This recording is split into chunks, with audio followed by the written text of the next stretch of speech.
नमस्कार विद्यार्थी मित्रांनो, एक्सलन्स ॲग्री मध्ये आपलं सहर्ष स्वागत करतो।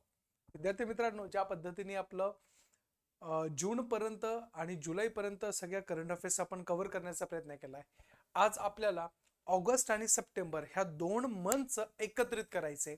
असं का? कारण की याच्यामध्ये जे क्वेश्चन्स आहे किंवा ज्या प्रकारचे करंट अफेअर्स आहे ते ओव्हरलॅपर आहे। मग ओव्हरलॅपिंग असल्यामुळे आपल्याला जास्त वेळ कंझ्युम करायचा का? बिलकुल नाही। अगदी आपल्याला सिस्टमॅटिक पद्धतीने जेवढं कमी स्वरूपामध्ये जास्त इफेक्टिव्हली कसं बघता येईल ते आपल्याला तिथे बघायचंय। त्यामुळं आपण ऑगस्ट आणि सप्टेंबर ह्या 2 महिन्याचं एकत्रित आपण करंट अफेअर्स काढलेला आहे। मग कदाचित हा व्हिडिओ थोडासा लांब जाऊ शकतो, त्यामुळे तुम्हाला सगळ्या गोष्टी माहिती असणं अपेक्षित आहे की हा व्हिडिओ म्हणजे 2 महिन्याचा कव्हर करतोय, तो आपण तो बऱ्यापैकी कव्हर करणार आहे। त्याच्यामध्ये ज्या काही महत्त्वाच्या मायन्यूट्स गोष्टी असेल त्या सगळ्या गोष्टी आपण चर्चा करणार आहोत। मग वेळ न दौडवता आपण पहिलं करंट अफेअर्स घेऊ।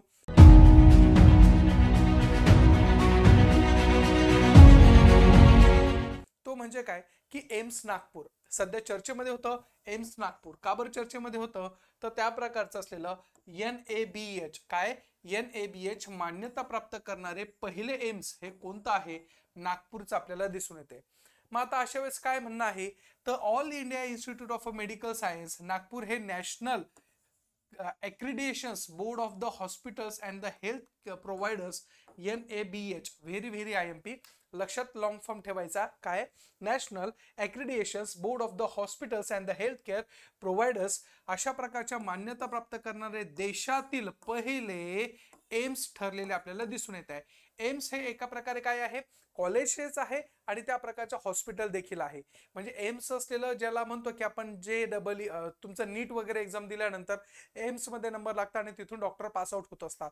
मग अशा वेळेस हे एम्स जे आहे ना ते आपल्या भारतामध्ये विविध ठिकाणी आहे। दिल्ली एम्स आहे, आसाम एम्स आहे, अशा प्रकारे महाराष्ट्रामध्ये नागपूरचं एम्स आहे। आणि याच्यामध्ये तुम्हाला लक्षात येऊ शकतं मित्रांनो की नागपूरच्या एम्सला कशाचा दर्जा किंवा त्या प्रकारचा मान्यता प्राप्त भेटलेली आहे किंवा त्या स्वरूपामध्ये त्याचं एक फेलिस्टेशन झालेलं आहे ते म्हणजे NABH कडनं। मग NABH चा लॉंग फॉर्म काय आहे? National accreditation board of the hospitals and the health providers म्हणजे सर्वोत्तम अशा प्रकारची असलेली सर्व्हिस त्याच्यामधून भेटते हेही आपल्याला लक्षात येतं गरजेचं आहे। मग ह्या प्रकारचा दर्जा मिळवणे, उच्च दर्जाची रुग्णसेवा असेल, सुरक्षितता असेल, ह्या सगळ्या गोष्टीच्या माध्यमातून आपल्याकडचं जे एम्स आहे ते काय झालेलं आहे बऱ्यापैकी लोकांना चांगली सेवा प्रदान करणारं एम्स म्हणून कन्सिडर केलं जात आहे। मग अशा पद्धतीने तुम्हाला ते माहिती असणं गरजेचं आहे। पुढचं आहे करंट अफेअर्स ते म्हणजे काय तर इंडिया रँकिंग काय इंडिया रँकिंग NIF काय आहे NIF आहे। याच्यामध्ये रँकिंग 2023 मध्ये काय आहे भारताचा नॅशनल इन्स्टिट्यूशन त्या प्रकारचं रँकिंग ज्याला आपण म्हणतो तर त्याच्या संदर्भात असलेली ही रँकिंग आहे। मग कशामध्ये आहे तर शिक्षण आणि परराष्ट्र व्यवहार राज्यमंत्री डॉक्टर राजकुमार राजेंद्र सिंह यांनी जून 2023 मध्ये इंडिया रँकिंग 2023 म्हणजे नॅशनल इन्स्टिट्यूशनल रँकिंग फ्रेमवर्क ज्याला आपण म्हणतो NIRF ज्याला आपण म्हणतो तर नॅशनल इन्स्टिट्यूशन रँकिंग फ्रेमवर्क ज्याला आपण म्हणतो तर त्याच्या माध्यमातून ज्यावेळेस ती आकडेवारी जारी केली तर त्याच्यामध्ये सांगितलेलं आहे की याच्यामध्ये ही किती आहे 8वी आवृत्ती असून त्याच्यामध्ये इंडिया रँकिंगसाठी त्या प्रकारे 2016 मध्ये किती 24 वरून 2023 मध्ये 5543 पर्यंत म्हणजे त्या स्वरूपातलं एवढे आता इन्स्टिट्यूशन वाढलेले आपल्याला दिसून येत आहे। आपल्या भारत देशामध्ये जेवढे पण काही चांगल्या पद्धतीचे असलेले इन्स्टिट्यूशन असेल जसं की IITians आहे, मग IITians मध्ये बॉम्बे IITian आहे, खरगपूर आहे, मद्रास IITian आहे, दिल्ली IITians आहे, अशा सगळ्या प्रकारचे इन्स्टिट्यूट जे आहे त्या त्यांची रँकिंग आपण काय करत असतो फ्रेम तयार करत असतो। मग अशा वेळेस आपल्याला माहिती आहे की इन्स्टिट्यूशनल रँकिंग करता वेळेस हा अशा NIRF चा असलेला काय केला जातो त्या पद्धतीने वापर केला जातो। कोण करतं तर लक्षात ठेवायचं युनिव्हर्सिटी ग्रँड कमिशन UGC काय आहे UGC युनिव्हर्सिटी ग्रँड कमिशन हे त्या प्रकारची रँकिंग ठरवत असतं हेही लक्षात ठेवणं गरजेचं आहे। मग अशा संदर्भामध्ये कोणत्या असलेल्या संस्थेने पहिला क्रमांक पटवलेला आहे म्हणजे ही संस्था आणि तिथं मिळणारं एज्युकेशन हे अल्टिमेटली टॉप स्वरूपातलं आहे। मग आपल्याला लक्षात येत आहे की IIT मद्रास हा काय आहे सलग 5व्यांदा अव्वल स्थानावर येऊन बसलेला आपल्याला दिसून येतोय। म्हणजे आपल्याला माहिती आहे की आपला फर्स्ट जर क्रमांक येत असेल तर कशामध्ये येतो तर IIT मद्रास याचा येतो. Indian Institute of the science पण आहे. त्याच्यानंतर ते हे कुठलचं आहे तर बेंगळुरूचं आहे. त्याच्यानंतर IIT दिल्ली आपल्याला तिथे दिसून येते. म्हणजे 3 इन्स्टिट्यूट जे आहे त्या इन्स्टिट्यूट आपल्या NIRF मध्ये रँकिंग मध्ये फर्स्ट केलेलं आपल्याला तिथं दिसून येते. आणि हे जी रँकिंग आहे ती कशी असणार आहे ओव्हरऑल असणार आहे. कशी असणार आहे ओव्हरऑल असणार आहे. त्यामुळे हे तुम्हाला लक्षात घेणं गरजेचं आहे. मग आता विशेष स्वरूपामध्ये जर अभियांत्रिकी श्रेणी बघितलं म्हणजे ज्याच्यामध्ये आपण कॅटेगराईज म्हणतो ते कॅटेगरायझेशन जर आपण केलं तर त्याच्यामध्ये अभियांत्रिकी श्रेणी जी आहे त्या अभियांत्रिकी श्रेणीमध्ये कोण आहे तर IIT मद्रास हा आपल्याला पहिल्यांदा दिसतोय आणि सलग 8व्यांदा त्या प्रकारचं वरती आलेला दिसतोय. म्हणजे विचार करा IIT मद्रास मध्ये शिकणारे लेकरं किती ब्रिलियंट असणार आहे आणि किती त्या प्रकारचं असलेलं एकदम हाय लेवल ऑफ इंटेलेक्च्युअल असणार आहे. मग अशा पद्धतीच्या माध्यमातून IIT मद्रास मधून पासआउट होणं म्हणजे सोपी गोष्ट नव्हे. तर अशा प्रकारे सगळ्या तिथं केल्या जातात. विद्यापीठ श्रेणीमध्ये म्हणजे कोणतं भारतातलं विद्यापीठ सर्वात भारी आहे तर लक्ष ठेवायचं Indian Institute of the science म्हणून जे आहे ते कुठलचं आहे बेंगलोरचं आहे. सलग हे पण 8व्या वर्षामध्ये आपल्याला दिसून येते. एकंदरीत भारतातल्या एज्युकेशन सिस्टीम मध्ये ज्या स्वरूपातले असलेले रिफॉर्मेशन ऍक्शन घेण्यात आली आहे ह्या सगळ्या रिफॉर्मेशन ऍक्शन्समुळे कदाचित भारतातला एज्युकेशन सिस्टीम ही चांगल्या पद्धतीने वाव करते. सोबतच भारतातल्या असलेल्या प्रत्येक गोष्टीच्या माध्यमातून ज्यावेळेस आपण हे कन्व्हेन्शन स्वरूपातल्या काही गोष्टी करतो त्याला बाजूला सारून नवीन टेक्नॉलॉजिकली नवीन टेक्नॉलॉजीचं ॲडॉप्शन करून भारतामध्ये आपण काय केलेलं आहे बूम केलेलं आपल्याला दिसून येते. आलं लक्षात. त्याच्यानंतर पुढचं करंट अफेअर्स आहे ते म्हणजे काय नवीन पटनाईक. काय आहे नवीन पटनाईक ओडिसाचे असलेले त्या प्रकारचे असलेले ओडिसाचे असलेले जे मुख्यमंत्री आहे त्यांचं नाव काय आहे नवीन पटनाईक. मग चर्चेमध्ये का नाव होतं तर भारताच्या इतिहासातील डायरेक्ट इतिहासातील भारताच्या इतिहासातील द्वितीय सर्वाधिक काळ मुख्यमंत्रीपदी राहणारा व्यक्ती म्हणून पटनाईक साहेबांना गणल्या गेलेला आहे. जर तुम्ही त्यांचं राहणीमान बघितलं तर मित्रांनो तुम्हाला कदाचित आश्चर्याचा धक्का बसेल की हा इतका साधारण व्यक्तिमत्व आहे की याच्यामध्ये कोणताही बडेजावपणा नाहीये.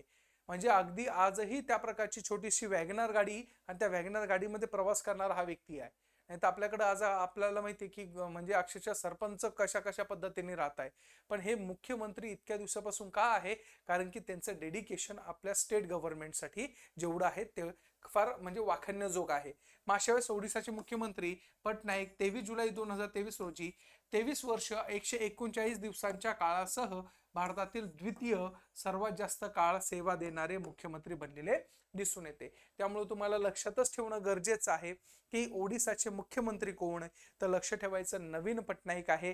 आणि सध्या त्यांना काय म्हटलेलं आहे तर सर्व काळ म्हणजे सर्वात जास्त काळ ह्या पदावर म्हणजे मुख्यमंत्रीच्या पदावर राहणारे व्यक्तिमत्व म्हणून त्यांना कन्सिडर केलं आहे. आणि ते कितवे आहे म्हणजे असे 2 द्वितीय आहे. तर पहिलं कोण आहे तर कर्नाटकचे असलेले त्या प्रकारचे जे मुख्यमंत्री होते ते मुख्यमंत्री सर्वात जास्त वेळ पदावर राहिलेले आपल्याला दिसून येत आहे. हेही लक्ष ठेवणं गरजेचं आहे.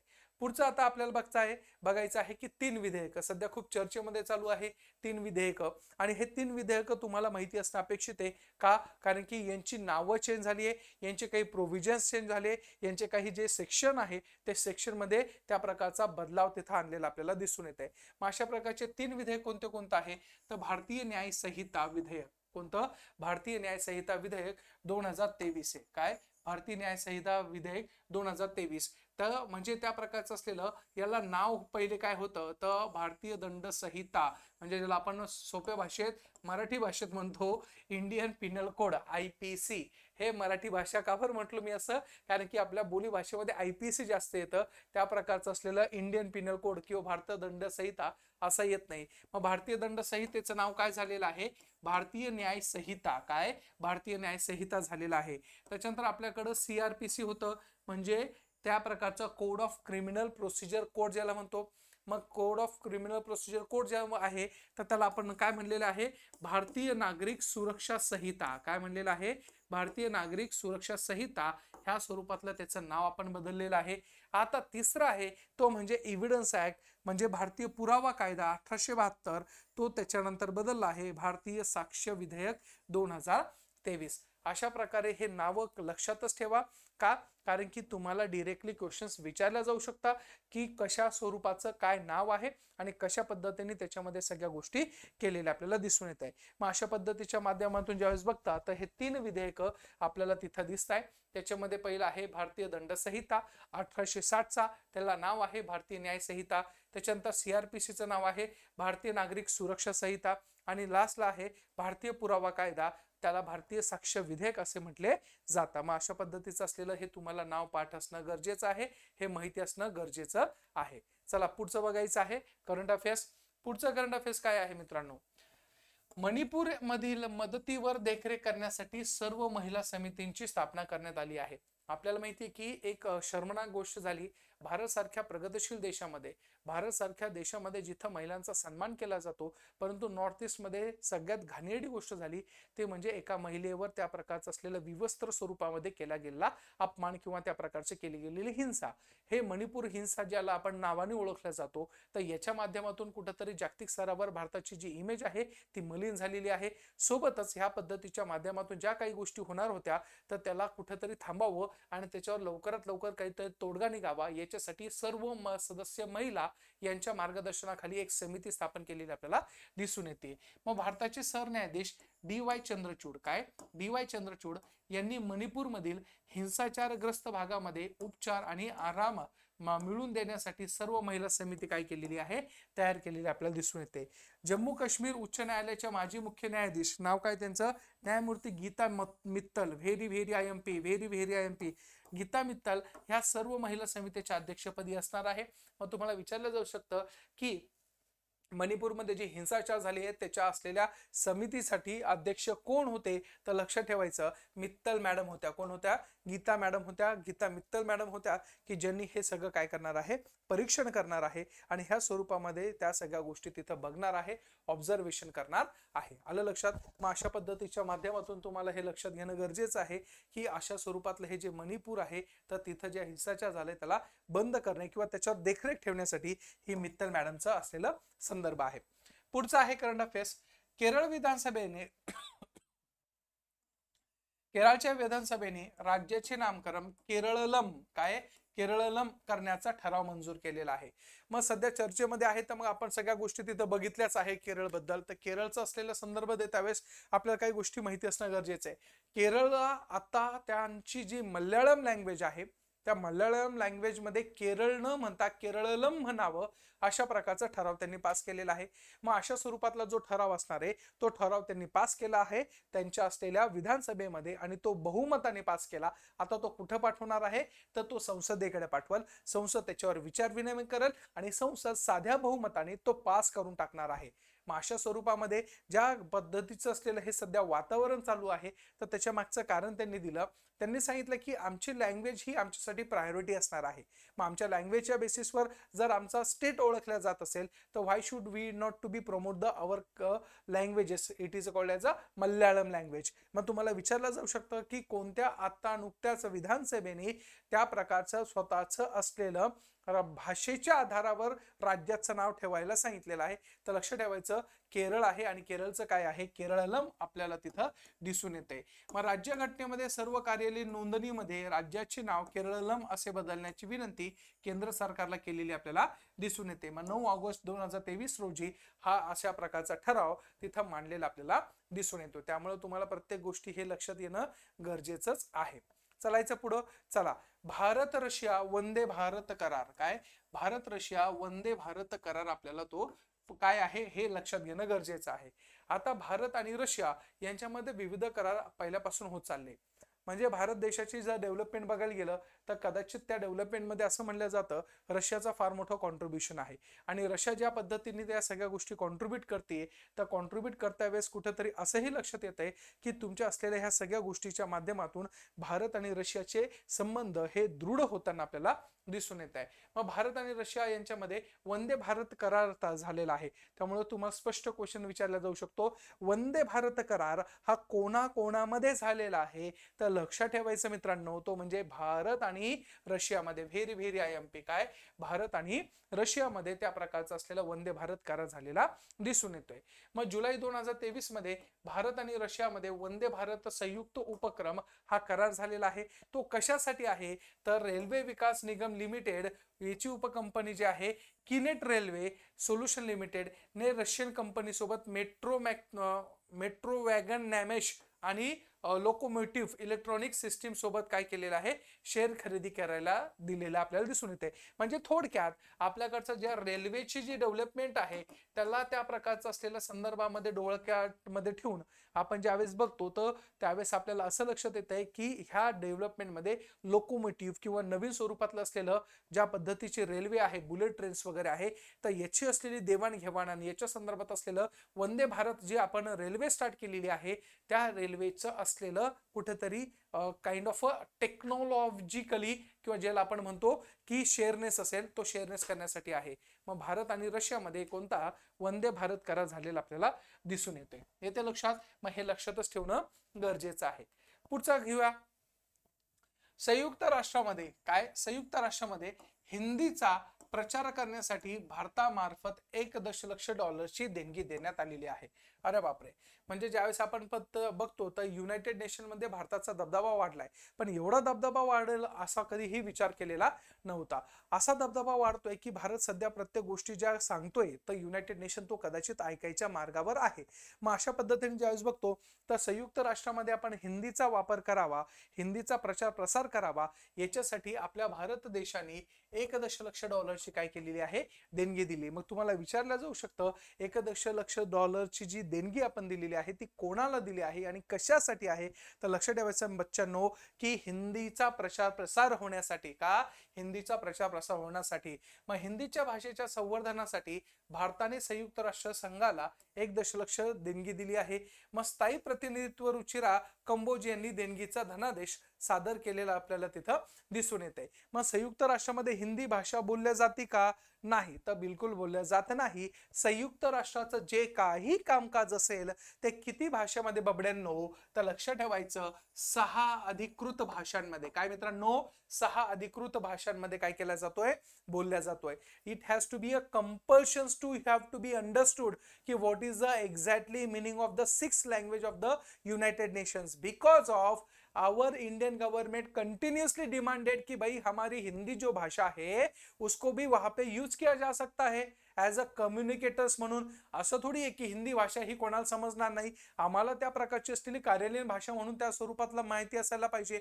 मग अशा स्वरूपामध्ये ज्यावेळेस आपण बघतो संयुक्त राष्ट्राचे पूर्ववर्ती लीग ऑफ नेशन्स यांच्याकडून आलेल्या इंग्रजी, फ्रेंच, स्पॅनिश या 3 मोठ्या प्रमाणात बोलल्या जातात. मोठ्या प्रमाणात कोणतं, इंग्रजी, फ्रेंच आणि स्पॅनिश. आणि त्या प्रकारच्या असलेल्या संदर्भामध्ये पर्टिक्युलर तुमचं रशियन आणि चीन अशा 5 भाषा सुरुवातीला संयुक्त राष्ट्राने काय केलं होता, ॲडॉप्ट केलेला होता. मग आता ह्या 1973 मध्ये अरबी ही भाषा, कोणती, अरबी ही भाषा अधिकृत म्हणून जोडण्याचा प्रयत्न आपण तिथं म्हणजे त्यांनी केला होता आणि तो मान्यही केलेला आहे.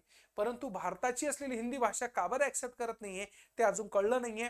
परंतु त्याच्या निमित्ताने कदाचित आपला असलेला संदर्भ हा तिथं असू शकतो आणि कदाचित तो मान्यही केला जाऊ शकतो. त्यामुळे लक्ष ठेवायचं, तुम्हाला 1 लाइनर क्वेश्चन मध्ये 100% क्वेश्चन विचारला जाऊ शकतो की सध्या संयुक्त राष्ट्रामध्ये किती भाषा आहे, तर 6 भाषेचा वापर केला जातो. पण त्याच्यामध्ये इंग्रजी, फ्रेंच, स्पॅनिश हे आहे, त्याच्यानंतर रशियन आहे आणि चीन आहे. काय आहे, रशिया आणि चीन. म्हणजे 1 2 3 4 5 आणि 1973 ला कोणती ऍड झाली, अरबी झालेली आपल्याला दिसून येतोय.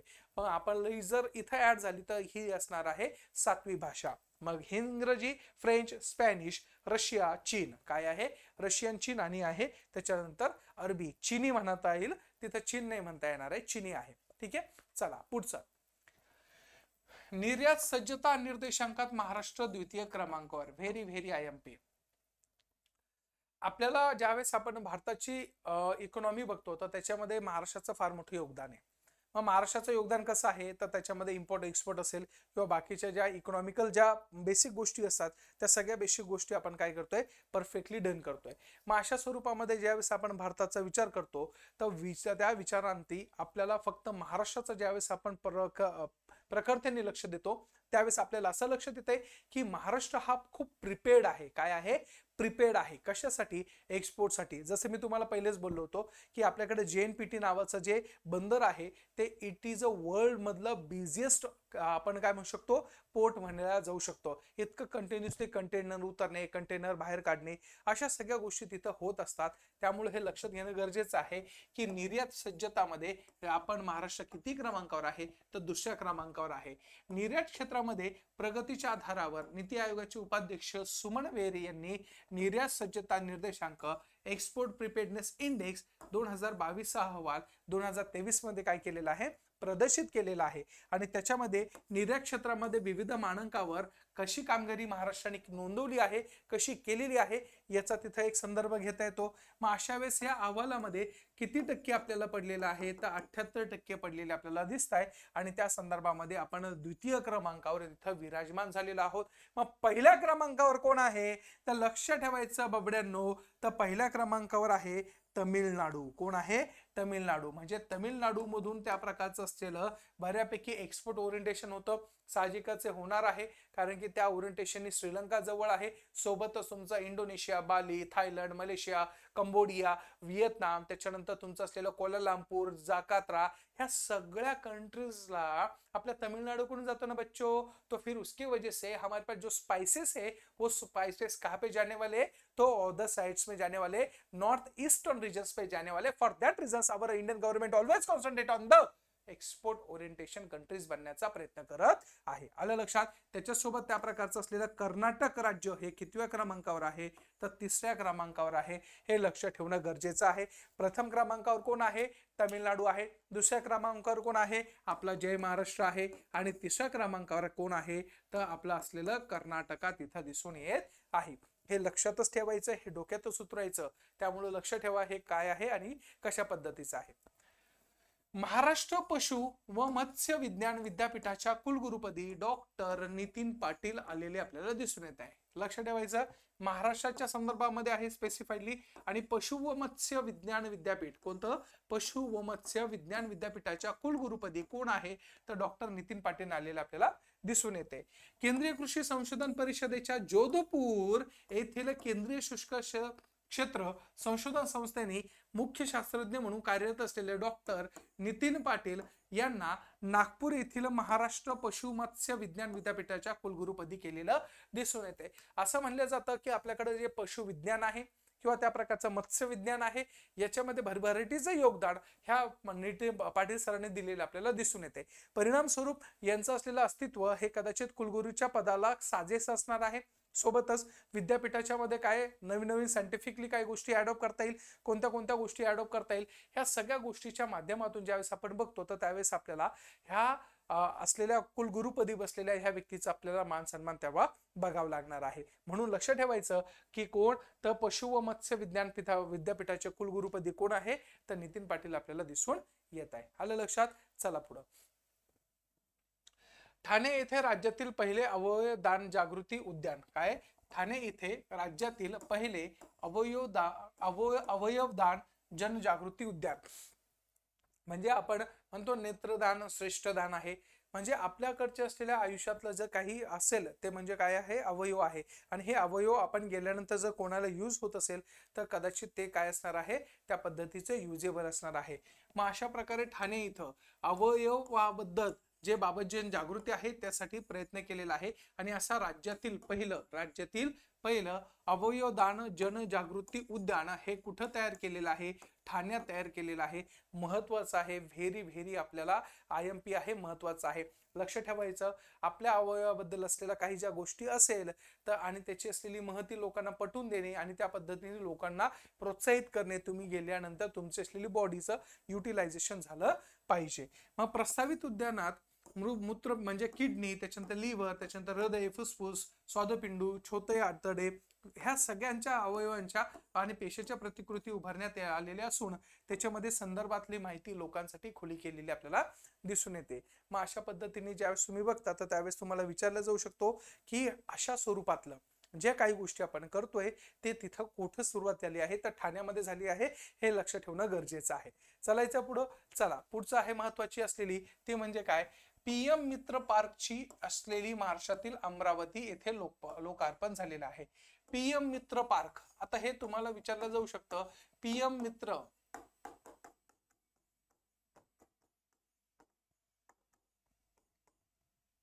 हे कुठं झालेलं आहे? अमरावती मध्ये झालेले. मग काय आहे नेमका आता याचा अर्थ काय होतो? PM मित्र पार्कचा असलेला अर्थ काय होतो बघा. आपले मुख्यमंत्री जे आहे एकनाथ शिंदे साहेब, त्यांनी काय केलेलं आहे, अमरावती येथे PM mega integrated textile regions आणि एपोरॉल पार्क म्हणून, म्हणजेच काय, PM मित्र पार्क याचं काय केलेलं आहे, उद्घाटन केलेलं आहे. मग आता हे पार्क नेमकं काय आहे हे तुम्हाला क्वेश्चन विचारला जाऊ शकतो. लक्ष ठेवायचं, हे एका प्रकारचं असलेलं काय आहे की टू प्रमोट द टेक्सटाईल, आणि तुमच्या असलेल्या त्या प्रकारचं असलेले अपॅरल आहे तर त्यांचं असलेलं प्रमोशन करणे. ज्या पद्धतीने आपल्याला बघतोय की भारत देशामध्ये टेक्सटाईल इंडस्ट्री बऱ्यापैकी बूम झाली आहे. जर आपण संपूर्ण भारताचा विचार करतो तर त्यावेळेस गुजरात इज द प्रायमरी, ज्या पद्धतीचं असलेलं काय म्हणतोय, एक मोटो घेऊन डोळ्यासमोर ठेवून ते तिथलचं प्रोडक्शन वाढवते रिगार्डिंग द टेक्सटाईल, आणि त्या स्वरूपातलंच काहीतरी पार्क आपल्या महाराष्ट्रात पण यावं याच्यासाठी अमरावती जिल्ह्यामध्ये, कुठं, अमरावती जिल्ह्यामध्ये आपण अशा प्रकारचं असलेला PM मित्र पार्क म्हणून आपण काय केलेलं आहे, स्टार्ट केलेलं आहे. मग तुम्ही लक्ष ठेवायचं, PM मित्र काय आहे तर एका प्रकारची शासकीय योजना असून त्याच्यामध्ये विविध प्रकारच्या असलेल्या गोष्टीच्या अंतर्गत टेक्सटाईल असेल आणि किंवा बाकीचे जे अपॅरियल असेल त्याला आपण काय करतोय, विकसित करण्याचा प्रयत्न करतोय. मग ज्याच्याकडे पैसा आहे त्यांनी गव्हर्नमेंट सोबत टायअप करावं आणि त्या प्रकारचं असलेलं PPP म्हणजे प्रायव्हेट पब्लिक पार्टनरशिपच्या माध्यमातून तिथं काय करायला पाहिजे, उद्योगधंदा ही चालू करायला पाहिजे. मग अशा पद्धतीच्या माध्यमातून ज्यावेळेस तुम्ही बघता तर त्यावेळेस हे भारत देशामध्ये खूप ठिकाणी चालू झालंय, महाराष्ट्रामध्ये पण व्हावं याच्यासाठी माननीय श्री मुख्यमंत्री एकनाथ शिंदे साहेबांनी त्याचा मागोवा घेतला आणि अमरावतीमध्ये येऊन टाकलेलं आपल्याला तिथं दिसून येते. थोडक्यात लक्ष ठेवायचं, ही योजना अशी असून जिथं की गव्हर्नमेंटला प्रायव्हेट सेक्टरला आणि तुमच्या असलेल्या पब्लिक सेक्टरला एकत्र आणायचं आहे आणि प्रोडक्शन ही जी आहे उद्योगधंद्याची ती वाढवायची आपल्याला दिसून येते. पुढे आहे सुरत डायमंड बोर्स. काय आहे? सुरत डायमंड बोर्स सध्या चर्चेमध्ये आहे. का आहे सुरत डायमंड बोर्स तर ते माहिती असणं अपेक्षित आहे. सुरत डायमंड बोर्स काय आहे तर जगातील सर्वात मोठी कार्यालयीन इमारत म्हणून तिला घोषित केलेलं आपल्याला दिसून येते. जगातील, बरं, भारतातील नाही. शब्द काय आहे मित्रांनो, जगातील सर्वात मोठी कार्यालयीन इमारत म्हणून घोषित केलेली आहे. ती कोणतं तर सुरत डायमंड बोर्स आपल्याला दिसून येत आहे. गुजरातच्या सुरत शहरामध्ये सुरत डायमंड बोर्स ही जगातील काय आहे सर्वात मोठी कार्यालयीन इमारत म्हणून घोषित ठरलेली आहे. तुम्हाला क्वेश्चन सरळ विचारू शकतो ही कोणती जगातील सर्वात मोठी कार्यालयीन इमारत आहे आणि ती कुठं आहे तर लक्ष ठेवायचं सुरतमध्ये आहे. सुरत डायमंड बोर्स नावाची असलेली जी कंपनी आहे तर त्यांनी त्या प्रकारचं असलेले त्या कार्यालयामध्ये आहे. आलं लक्षात? अशा पद्धतीने. Yes, very good, very good. चलो पुढे बघूया. गुजरातमध्ये देशातील पहिले व्हेरी IMP कुठं? गुजरातमध्ये देशातील पहिले प्रायव्हेट सॅटेलाइट नेटवर्क पोर्टल स्थळ चालू केलेलं आपल्याला दिसून येते. आता बघा, सगळीच गोष्ट आता गुजरातमध्ये सुरू होती त्यामुळे काय तुम्ही त्याला मी डिनाय करू शकत नाही. त्यामुळे ते जे काय होतं ते चांगल्यासाठी होतं. मग अशा वेळेस हे पण मान्य करा की गुजरातमध्ये देशातील त्या प्रकारचं पहिलं प्रायव्हेट सॅटेलाइट नेटवर्क पोर्टल काय झालेलं आहे, ओपन झालेलं आहे. गुजरात सरकारने आपल्या विज्ञान आणि तंत्रज्ञान विभागामार्फत जुलै 2023 मध्ये one web India communications private limited सोबत काय केलेलं आहे, मेहरसना एक तिथलचं असलेलं फार मोठं आपण म्हणतो ना एरिया आहे. मेहरसना जर तुम्ही बघायला गेलं तर हायेस्ट इंडस्ट्री जर कुठं असेल तर ते तुम्हाला तिथं दिसून येणार आहे. मग इथं एक प्रायव्हेट सॅटेलाइट नेटवर्क पोर्टल काय केलेलं आहे, स्थळ स्थापन करण्यासाठी सामंजस्य करार केलेला आपल्याला तिथं दिसून येतोय. म्हणजे एकंदरीत आपल्याकडे गुजरातमध्ये ह्या सगळ्या गोष्टी होत राहत आहेत आणि ह्या सगळ्या गोष्टीमुळे कुठेतरी गुजरातची डेव्हलपमेंटला फार मोठं कॉन्ट्रीब्युशन भेटत आहे. मग अशा पद्धतीने हा सगळ्यात मोठा पहिला प्रायव्हेट सॅटेलाइट नेटवर्कचा असलेला तयार केलेला आपल्याला दिसून येते. मग आता सॅटेलाइट तर बंद कुठं साऊथ मध्ये होतं, श्रीहरिकोटाल होतं, सगळ्या गोष्टी होता. मग कदाचित आता गुजरातला वाटत असेल अरे नाही यार आपल्याकडे पण काहीतरी बनलं पाहिजे, कदाचित ही त्याची भूमिका असावी म्हणून ह्या सगळ्या गोष्टी तो करत आहे. त्याच्यानंतर आहे पुढचं करंट अफेअर्स ते म्हणजे काय, भारत मंडपम, काय भारत मंडपम याचे अनावरण करण्यात आलंय. मग तुम्हाला सरळ सरळ क्वेश्चन येऊ शकतो, भारत मंडपम काय आहे, का बरं चर्चेमध्ये आहे, कशामुळे ते कंटिन्युअसली ते बघितलं जातं. तर लक्षात ठेवायचं, भारत मंडपमच्या अनावरण करता वेळेस मोदी साहेब काय म्हणले होते, तर 26 जुलै 2023 रोजी दिल्लीच्या प्रगती मैदानावर त्या प्रकारचं असलेलं काय, भारत मंडपम नावाच्या आंतरराष्ट्रीय प्रदर्शन कम कन्व्हेन्शन सेंटर्स मध्ये, म्हणजे इंटरनॅशनल एक्झिबिशन कम कन्व्हेन्शन सेंटर्स मध्ये संकुलनचे काय केले आहे, नरेंद्र मोदी यांनी उद्घाटन केलेलं आहे. मग नवी दिल्ली येथे प्रगती मैदानावर अशा प्रकारचा असलेला संदर्भ घेताना आपण याचं संकुलन मध्ये काय केलेलं आहे, ओपन केलेलं आहे. भारत मंडपम म्हणजे काय, एका मंडपामध्ये सगळे या, म्हणजे आमच्याकडे ज्या पद्धतीच्या कन्व्हेन्शन पद्धतीने आम्ही काही गोष्टी करत होतो, आमच्या ह्या मंडपांमध्ये म्हणजे ह्या शेल्टर्स मध्ये तुम्हाला सगळ्या गोष्टी बघायला भेटणार आहे. ज्या पद्धतीने आपण एक्सपोज लावतो, त्या एक्सपो मध्ये जसं की बुक एक्सपो असतो, मग तिथं सगळे पुस्तकांचे स्टॉल असतात, अशा पद्धतीने सगळ्या भारतामध्ये आपला भारताचा एक मंडपम आहे आणि त्या प्रकारे त्या शेल्टर्स मध्ये तुम्ही या भारताकडून सगळ्या काही गोष्टी तुम्हाला भेटल्या जाणार आहे. हा लक्षात, अशा पद्धतीचा असलेला संदर्भ त्याच्यामध्ये घेता येऊ शकतो. पुढचं आहे त्या प्रकारचे विवाद से विश्वास, काय विवाद से विश्वास 2 योजना सुरू झाली आहे. विवाद से विश्वास 2 नावाची ही योजना सुरू झाली आहे. 2 म्हणजे काय, त्या प्रकारचं असलेलं सेकंड असलेलं दिसून येत आहे. मग वित्त मंत्रालयाने सरकार आणि सरकारी उपक्रमाच्या, काय वित्त मंत्रालयाने सरकार आणि सरकारी उपक्रमाच्या प्रलंबित करार विभागाचे प्रभावीपणे निराकरण करण्यासाठी विवाद से विश्वास 2 ही योजना काय केलेली आहे, लॉन्च केलेली आपल्याला दिसून येते.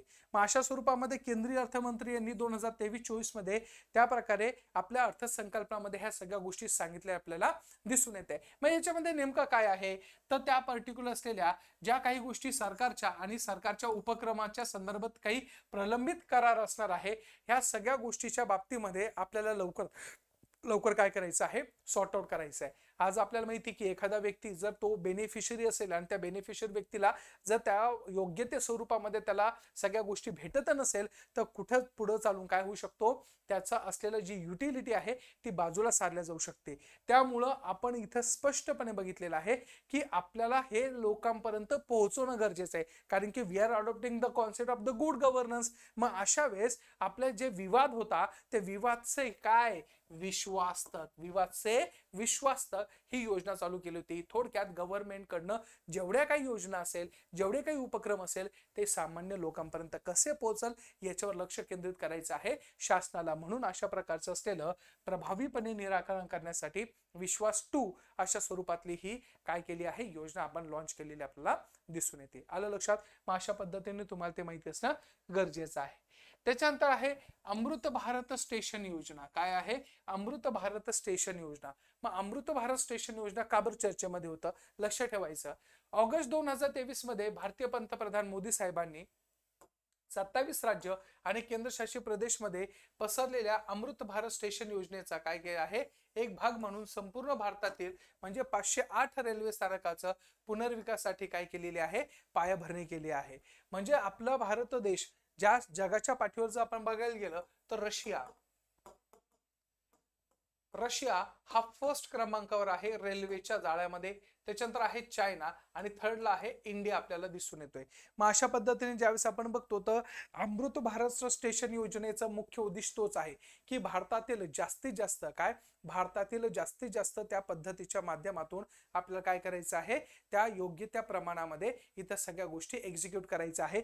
जेवढे पण आपल्याकडे काही कनेक्टिव्हिटी असणार आहे पर्टिक्युलर तुमच्या असलेल्या रेल्वे स्थानकांच्या बाबतीत, ते आपल्याला तिथं परफेक्टली एक्झिक्यूट करायचं आहे. कोणतीही गोष्ट आपल्याला ठेवायची नाही. परिणाम स्वरूप ह्या सगळ्या पायाभरणी करणे आणि त्या सगळ्या गोष्टी करणे याचा हा संदर्भ आपल्याला दिसून येतोय. 24,470 कोटीपेक्षा जास्त खर्चाच्या विस्तृत पुनर्विकास प्रकल्पाचे हे उद्दिष्ट रेल्वेनी केलेलं आपल्याला दिसून येते. म्हणजे थोडक्यात आपल्याला कायापालट करायचा आहे. कोणाचा, तर तुमच्या असलेल्या संदर्भामध्ये पर्टिक्युलर असलेल्या रेल्वे स्थानकांचा. का करणं गरजेचं आहे, कारण की जगाच्या पाठीवर भारताचं एक वेगळं विश्वासू स्वरूपातलं नाव रूपास येऊ शकतं याच्यासाठी. आलं लक्षात. म्हणून लक्ष ठेवायचं, आपल्याकडं जी रेल्वे स्टेशन्स आहे ते बदलण्यासाठी कोणतं, तर अमृत भारत स्टेशन योजना. कोणती, अमृत भारत स्टेशन योजना आपल्याला तिथं दिसून येते. चलायचं पुढं, चलो आगे निकलते. ऑल इंडियाला महारत्न काय ऑइल सॉरी इथं ऑइल पाहिजे, ऑइल इंडियाला महारत्न ONGC ला त्या प्रकारचा नवरत्न दर्जा देण्यात आलेला आहे. आपल्याकडे पब्लिक सेक्टर युनिट्स असतात किंवा ज्याला आपण म्हणते PSUs. PSUs म्हणजे काय, सरकारी काही कंपनी आहे. सरकारी काय आहे, कंपनी. सरकारी कंपन्या असतात तर त्यांचा परफॉर्मन्स, त्यांचा पेडअप कॅपिटल, त्यांचं असलेली इन्व्हेस्टमेंट, त्यांची असलेली युटिलायझेशन आणि त्यांच्या माध्यमातून केल्या गेलेल्या सगळ्या गोष्टी ह्या जेव्हा संदर्भात आपण विचार करतो तर त्यावेळेस आपल्याला असं लक्षात येत आहे की आपल्या भारत देशामध्ये आपल्याकडे जे सरकारी ज्या काही कंपन्या आहेत त्या सरकारी कंपन्यांना आपण काही स्थान देत असतो आणि ह्या स्थान देत असल्या कारणामुळं आपल्याकडं त्यांचं स्थान वेगवेगळ्या पद्धतीचं गणलं जातं. एक आहे महारत्न, नवरत्न, मिनी रत्न, अशा प्रकारे ते स्थान आपण देतोय. मग त्या पोझिशनवर ते गेल्यानंतर त्यांचा पेडअप कॅपिटल तिथं, टर्नओव्हर तेवढं त्या प्रकारचं काय आहे त्यांचं इन्कम आहे, ह्या सगळ्या गोष्टी तिथं बघितल्या जातात. म्हणून महारत्न, नवरत्न आणि मिनी रत्न असे 3 टप्पे आपण त्याच्यामध्ये केलेला आहे. मग ऑगस्ट 2023 मध्ये ऑइल इंडिया लिमिटेड आणि ONGC विदेश लिमिटेड या 2 प्रमुख तेल क्षेत्रातील कंपन्यांना अनुक्रमे महारत्न कोणाला, ऑइल इंडियाला, आणि नवरत्न कोणाला, ONGC विदेश याला दिलेला आपल्याला दिसून येत आहे. मग ऑइल इंडिया लिमिटेड ही देशातील 13वी व्हेरी IMP, फार महत्वाचं आहे काय, ऑइल इंडिया लिमिटेड ही देशातील 13वी कोणती महारत्न कंपनी म्हणून ठरलेली आपल्याला दिसून येते.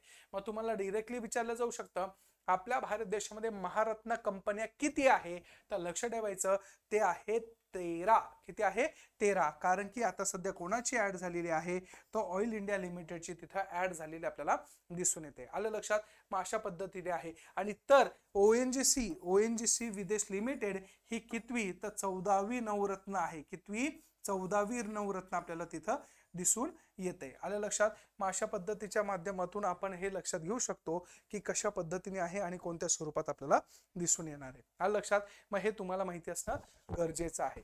मग ONGC विदेश लिमिटेड ही 14वी आणि त्या प्रकारे ऑइल इंडिया लिमिटेड ही देशातील 13वी महारत्नाची कंपनी आपल्याला दिसून येणार आहे. कळतंय. मग हे सगळं जेव्हा तुम्ही बघता तर त्यावेळेस आपल्याला इथं दिसून येणार आहे. पुढचं आहे भूविजन. काय आहे, भूविजन. भूविजन काय आहे, ऑगस्ट 2023 रोजी काय, ऑगस्ट 2023 रोजी Indian Council of Agriculture Research ICAR very IMP काय, ऑगस्ट 2023 रोजी Indian Council of Agriculture Research अंतर्गत हैदराबाद स्थित Indian Institute of Rice Research काय, Indian Institute of Rice Research याच्या अखिल भारतीय समन्वय तांदूळ सुधार प्रकल्पाअंतर्गत आपण भूविजन नावाचं काय केलेलं आहे, प्रोजेक्ट चालू केलेला आहे. लक्षातच ठेवायचा कोणता आहे, भूविजन. कोणता आहे, भूविजन. मग हे भूविजन काय आहे, तर भूविजन आहे इंटरनेट ऑफ द थिंग्स आधारित स्वयंचलित माती परीक्षण आणि कृषी विज्ञान सल्लागार व्यासपीठ तयार केलेला आहे. आज आपण बघतोय टेक्नोसॅव्हिकली साऊंडनेस एवढा वाढलेला आहे आणि प्रत्येक गोष्टीच्या माध्यमातून ज्यावेळेस आपण ॲनालिसिस करतो तर आपल्याकडची जी डेव्हलपमेंट होत चालली आहे within the every sphere of the economy, त्या सगळ्या स्पिअरमध्ये हे जेव्हा आपण बघतो तर त्यावेळेस आपल्याला लक्षात येत आहे की भारताने बऱ्यापैकी काय केलेलं आहे, त्या स्वरूपाच्या माध्यमातून आपल्याकडं ऍक्टिव्हिटीज वाढवलेल्या आहे. मग याच्यासाठी म्हणजे ॲग्रिकल्चर असो किंवा नॉन ॲग्रिकल्चर सेक्टर असो त्याच्यामध्ये प्रत्येक ठिकाणी अशा पद्धतीने कामगिरी करायला चालू केली आहे की ज्याच्या माध्यमातून तुमचं असलेल्या सगळ्या गोष्टी कव्हर होणार आहे. मग भूविजन नावाचं पण हे काय आहे, इंटरनेट स्वरूपातलं बेस असलेलं काय आहे, त्या पद्धतीचं असलेलं तिथं सल्लागार व्यासपीठ आपल्याला दिसून येते लक्षात. मग अशा पद्धतीने जर तुम्ही हे लक्षात ठेवलं भूविजन काय आहे, तर मातीचं परीक्षण किंवा ॲग्रिकल्चरची डेव्हलपमेंटसाठी लागणाऱ्या गोष्टीसाठी कशा पद्धतीने काम केलं जातं हे त्याच्यामध्ये बघितलं गेलं आहे. येते लक्षात. चला पुढे बघूया. मेरी माटी मेरा देश मोहीम. मेरी माटी मेरा देश मोहीम फार महत्वाचं आहे. आपल्या भारत सरकारने 75 वर्षाच्या आझादी का अमृत महोत्सव ह्या समारोप कार्यक्रम म्हणून 9 ते 15 ऑगस्ट 2023 दरम्यान मेरी माटी मेरा देश मोहीम राबवलेली आपल्याला दिसून येते. मग देशातील सर्वोच्च बलिदान देणाऱ्या वीर आणि वीरांगणांना मोहीम एक काय आहे त्या प्रकारचं असलेलं श्रद्धांजली आपण तिथं दिसून येते. मग मेरी माती मेरा देश मध्ये आपण बघतो मोदी साहेबांनी ती माती डोक्याला लावली होती, कपाळाला लावली होती. का लावणं गरजेचं आहे किंवा कसं का बरं लावलं होतं? तर आपल्या भारत देशाला स्वातंत्र्य देण्यासाठी ज्या लोकांनी आहुती दिली आहे त्या आहुतीला आपल्याला कधीही विसर नाही पडला पाहिजे. आणि ह्या सगळ्या गोष्टीच्या माध्यमातून ज्या सगळ्या आपण डेव्हलपमेंट करणार आहोत तर त्याच्यामध्ये यांचं असलेलं कॉन्ट्रीब्युशन गणल्या गेलं पाहिजे. म्हणून लक्ष ठेवा, मेरी माती मेरा देश हा कोणाला त्या प्रकारचा आहे, ते एका प्रकारची आदरांजली आहे. कोणाला?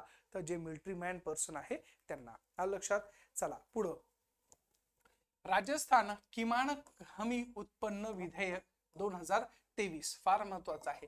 राजस्थान किमान हमी उत्पन्न विधेयक 2023 आहे. राजस्थान सरकारने जुलै 2023 मध्ये राजस्थान किमान हमी उत्पन्न विधेयक काय केलेलं आहे? पास केलेलं आहे. राजस्थान मिनिमम गॅरंटीड काय आहे? Rajasthan minimum guaranteed income bill 2023 सादर केला आहे. या विधेयकांतर्गत काय असणार आहे? तर राज्यातील सर्व कुटुंबांना दरवर्षी 125 दिवसाच्या रोजगाराची हमी मिळते. व्हेरी IMP फार महत्वाचं आहे मित्रांनो. काय सांगितलेले? हे कायदा आहे. विचार करा, कायद्याने जर एवढ्या सगळ्या गोष्टी सुविधा प्रोव्हाइड करत असेल तर किती महत्वाचं असेल. या अंतर्गत राज्यातील सर्व कुटुंबांना, शब्द आहे शेतकरी कुटुंब आहे का फक्त? नाही. भले की त्या प्रकारचं नाव दिलं आहे की किमान हमी उत्पन्न विधेयक असेल, मिनिमम गॅरंटी स्कीम, परंतु हे फक्त गरीब शेतकरी, गरीब वर्ग असं नाहीये. तर कोणाला आहे? सर्व कुटुंबांना दरवर्षी 125 दिवसाचा रोजगार आपण देणार आहोत. जसे की महाराष्ट्रामध्ये मनरेगा आहे, त्या मनरेगा स्कीम अंतर्गत आपण किती दिवस? तर 100 डेज आपण काय करत असतो? त्या पद्धतीने तिथं काय करत असतो आपण? पर्टिक्युलर त्या मनरेगाच्या माध्यमातून आपण 100 दिवसाचा हमी रोजगार तसा देतोय. सेम त्या प्रकारे तिथंही दिलेला आहे 125 दिवसाचा. कुठं? राजस्थानमध्ये. तर वृद्ध, अपंग, विधवा, एकल महिलांना किमान 1000 रुपये दरमहा पेन्शन मिळणार आहे. हे सगळं आपल्याला तिथं दिसून येणार आहे. म्हणजे विचार करा, तुम्हाला डायरेक्टली क्वेश्चन विचारला जाऊ शकता की राजस्थान गव्हर्नमेंटने सध्या कोणतं विधेयक मांडलेलं आहे आणि त्या विधेयकाचा फायदा काय आहे? तर लक्ष ठेवायचं, राजस्थानने सर्व कुटुंबांना 125 दिवसाचा काय दिला आहे? रोजगार हमीची तिथं दिलेली आपल्याला दिसून येते. मग आता दरवर्षी 15% दराने काय करायला जाणार आहे? त्यामध्ये वाढ केली जाणार आहे. म्हणजे 1000 रुपये महिना तर भेटलच, वरतून त्याच्यामध्ये दरवर्षी 15% तुमची काय होणार आहे? वाढ होणार आहे. मग अशा प्रकारे 150 रुपये दर वर्षाला वाढणार आहे. हे लक्ष ठेवणं गरजेचं आहे. कोणत्या राज्यांनी? तर राजस्थान राज्यांनी केलेलं आपल्याला दिसून येते. पुढं त्या प्रकारच आहे राजस्थान मधील काय? राजस्थानमधील नूर शेखावत यांना प्रथमच तृतीयपंथी जन्म प्रमाणपत्र जारी करण्यात आलेलं आहे. मग तुम्हाला विचारला जाऊ शकतो की कोणत्या राज्यांनी प्रथमच तृतीयपंथी म्हणून तुमचा जन्म प्रमाणपत्र दिलेला आहे. मग एखाद्या व्यक्तीला जर त्या प्रकारचं असेल जन्म प्रमाणपत्र द्यायचं असेल आणि ते जन्म प्रमाणपत्र जन्माच्या वेळी देतात, परंतु जन्म झाल्यानंतर लगेच त्याचं असलेलं तो कळत नाही की हा कोणत्या कॅटेगरीमध्ये, मेल, फिमेल, ट्रान्सजेंडर. परंतु ओव्हर द टाइम पिरियड ज्या पद्धतीने समाजामध्ये तो वाढतो किंवा ते वाढतात, तर त्यावेळेस त्यांचं असलेलं ते ठरवणं म्हणजे अवघड होऊन जातं की मी स्त्री आहे का पुरुष आहे. मग अशा वेळेस नंतरच्या काळामध्ये त्यांना अशा प्रमाणपत्र देणं गरजेचं आहे, कारण की समाज त्यांना ऍक्सेप्ट करत नाही.